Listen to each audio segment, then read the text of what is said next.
Taste the Daily.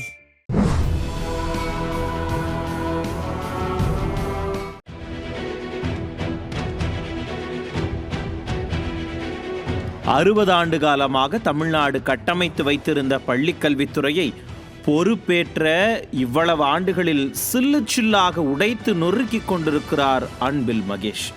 எந்த கட்சி ஆட்சியானாலும் சரி, தமிழ்நாடு பட்ஜெட்டில் அதிகம் நிதி ஒதுக்கீடு செய்யப்படுவது என்னவோ பள்ளிக்கல்வித்துறைக்குத்தான். அந்த நிதி ஒதுக்கீடு செய்வதே தமிழ்நாட்டு குழந்தைகளின் எதிர்காலத்தை கருத்தில் கொண்டுதான்.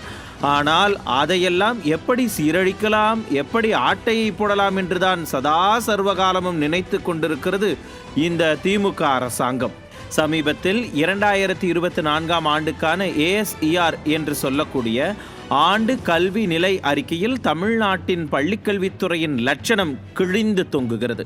நாங்கள் அந்த சாதனையை செய்தோம், இந்த சாதனையை செய்தோம் என்றெல்லாம் மார்தட்டி கொண்டிருக்கும் இந்த திராவிட மாடல் அரசாங்கத்தின் ஆட்சியில் பள்ளி குழந்தைகளின் படிப்பு எந்த அளவுக்கு மோசமாக இருக்கிறது என்பதை தோலுரித்து காட்டியிருக்கிறது அந்த அறிக்கை. தமிழ்நாட்டில் 5ஆம் வகுப்பு மாணவர்களில் 64% பேர் 2ஆம் வகுப்பு தமிழ் பாடத்தை கூட படிக்க முடியாத நிலையில் இருக்கிறார்கள். அதேபோல 8ஆம் வகுப்பு மாணவர்களில் சுமார் 60% பேர் அடிப்படை பாடத்தை கூட எழுத முடியாத நிலையில் இருப்பதாக அந்த புள்ளி விவரங்கள் தெரிவிக்கின்றன.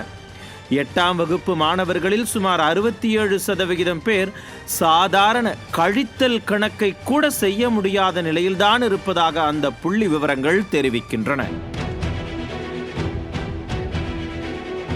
உத்தரப்பிரதேசம், பஞ்சாப், கேரளா, மகாராஷ்டிரா, உத்தரகாண்ட் போன்ற மாநிலங்களை விட தமிழ்நாடு பின்தங்கி இருப்பதாக அந்த அறிக்கையில் அதிர்ச்சி அளிக்கும் தகவல்களை பார்க்கும்போது எந்த அளவுக்கு தமிழ்நாட்டின் பள்ளிக்கல்வித்துறை தன் சுயத்தை இழந்திருக்கிறது என்ற உண்மை புரியும். மாணவர்களின் கல்வித்தரத்தை உயர்த்தும் நோக்கில் அதிமுக அரசால் வழங்கப்பட்டு வந்த விலையில்லா மடிக்கணினி திட்டம் உள்ளிட்ட ஏராளமான திட்டங்களை தடுத்து நிறுத்தியதும் இதற்கு மிக பெரும் காரணமாகவே பார்க்கப்படுகிறது.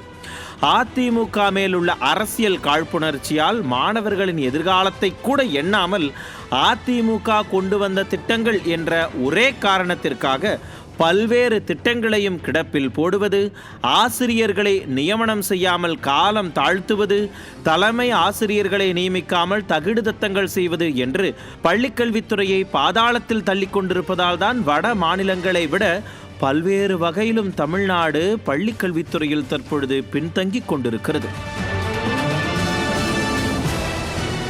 அரசு பள்ளி மாணவர்களின் எதிர்காலத்தை கருத்தில் கொண்டு இனியாவது கல்வித்தரத்தை உயர்த்த முயற்சிகள் எடுக்குமா திராவிட மாடல் அரசாங்கம்?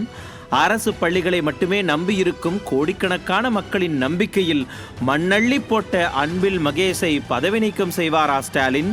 உறங்கிக் கொண்டிருக்கும் பள்ளி கல்வித்துறையையும் அதன் அமைச்சரையும் தட்டி எழுப்புமா இந்த திராவிட மாடல் அரசாங்கம் என்று அலசி ஆராய்கிறது இன்றைய நியூஸ் ஜே உரிமைக்குரல் நிகழ்ச்சி.